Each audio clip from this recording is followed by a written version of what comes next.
এই ভাইয়া তুমি আর আম্মু না কালকে টকিজ করে গেছো, যাওয়ার পর না সুন্দর একটা আমার জন্য পিঙ্ক কালার পাকিস্তানি ড্রেস আনছো, ওইটা আমাকে দাও, আমি পরবো। কি দাও না কেন, কথা শোনো না।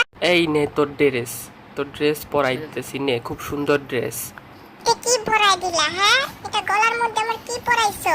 আমি বুঝলাম না, তোমাকে এখন কামড় দিব। বাসের টায়ার পরাইছো কেন আমার গলায়? কেমন লাগতেছে? ধুরু, আমারে কি মজা পাইছো তুমি? হ্যাঁ, আমার গলায় বাসের টায়ার পরাইছো তুমি। হ্যাঁ, এই ঘরের মধ্যে আমার কোনো সম্মানই নেই। সবাই নতুন নতুন ড্রেস পরছে, আমার ড্রেসটাও কালকে না দেখাইছে, আমি আমার বন্ধুদেরকে দেখাবো ভিডিও করে। সে কিনা ওই ড্রেসটা না পরায় একটা বাসের টায়ার আমার গলায় ঝুলাই দিছে। কেমন দেখতে লাগতেছে? হ্যাঁ, আজব লাগতেছে না?